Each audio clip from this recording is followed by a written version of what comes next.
થયા। અહીં ઉપસ્થિત તમામ વડીલોને મારા સાક્ષાત નમન, મા અને માતૃભૂમિને મારા વંદન। આમ જોવા જઈએ તો માતા વિશે તો ખૂબ જ લખાયું છે, પરંતુ તેટલા પિતા વિશે નથી લખાયું। બાળપણથી આપણને શીખવાડવામાં આવે છે માતૃપ્રેમ નિબંધ, પરંતુ આજ સુધી કે પિતૃપ્રેમ નિબંધ નથી શીખવાડવામાં આવેલો। હું માતાનો વિરોધ નથી કરતી, પરંતુ હું પિતાનું મહત્વ કહેવા આવી છું। આપણે ત્યાં કહેવત છે ને, ઘોડે ચડનાર બાપ મરજો, પરંતુ દળનાર માં ન મરજો। મારું કહેવું એવું છે કે વ્યક્તિના જીવનમાં જેટલી માની જરૂર હોય છે એટલી જ પિતાની જરૂર હોય છે। મા બાપ વગર જીવન અધૂરું છે। મા બાપ કરતાં મોટો કોઈ ભગવાન નથી। ભગવાનને પણ આ પૃથ્વી ઉપર અવતાર લેવા માટે મા બાપની જરૂર પડી છે। पिता रोटी है, कपड़ा है, मकान है, पिता नन्हे से परिंदे का बड़ा आसमान है। पिता है तो घर में प्रतिपल राग है, पिता है तो माँ की चूड़ी बिंदी और सुहाग है। पिता है तो घर में प्रतिपल राग है, पिता है तो बच्चों के सारे सपने हैं, पिता है तो बाजार के सब खिलौने अपने हैं। माँ बाप ने मिलकत में तो બધા જ ભાગ પાડતા હોય છે, પરંતુ મા બાપની સેવા કરવામાં કોઈ જ ભાગ પાડતો નથી હોતો। દીકરાઓનો વ્યવહાર જોઈને ઘરડા પિતાને વિચાર આવ્યો।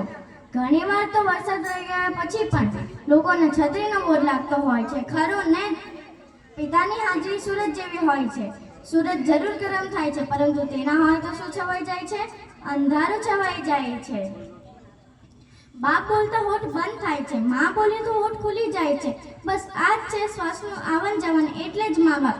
મા બાપ વગર જીવન અધૂરું છે। જીજાબાઈએ શિવાજી મહારાજને ઘડ્યા તેમાં આપણે ચોક્કસપણે કહેવું જોઈએ, પરંતુ તે સમયે જે શાહજી મહારાજે જે મહેનત કરેલી હતી તેને પણ આપણે ધ્યાનમાં લેવી જોઈએ। દેવકી યશોદાના કાર્યની પ્રશંસા અવશ્ય કરીએ, પરંતુ કૃષ્ણ ભગવાનને નદીના પૂરમાંથી મધરાતે ગોકુળમાં લઈ જનારા વાસુદેવને પણ આપણે મહત્વ આપીએ। હું હવે થોડીક લાઈનો દાદા વિશે બોલું છું। રજા આપો હવે દાદા, આપણી વાત થઈ પૂરી। અધૂરી વાત હશે તોય મુલાકાત થઈ પૂરી। કર્યા કામ તમે એવા, અમે તમારા બની બેઠા। તમારી પ્રીતના ગેલા અમે ઘાયલ થઈ બેઠા। તમે આધાર થઈ બેઠા, અમે લાચાર થઈ બેઠા। તમને અમારા દુઃખની જરા જો કલ્પના આવે, કસમથી આપના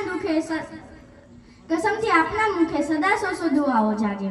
તમે મોક્ષે જઈ બેઠા, અમે સંસારમાં બેઠા। રજા આપો હવે દાદા, આપણી વાત થઈ પૂરી। રજા આપો હવે દાદા, આપણી વાત થઈ પૂરી। અરે, હું પિતા વિશે કહું એટલું ઓછું છે, પરંતુ મારી પાસે પિતા વિશે બોલવા માટે શબ્દો ઘટે છે। હું હવે સમયની મર્યાદાને ધ્યાનમાં રાખીને મારી વાણીને વિરામ આપું છું। Thank you. જય હિન્દ, જય ભારત।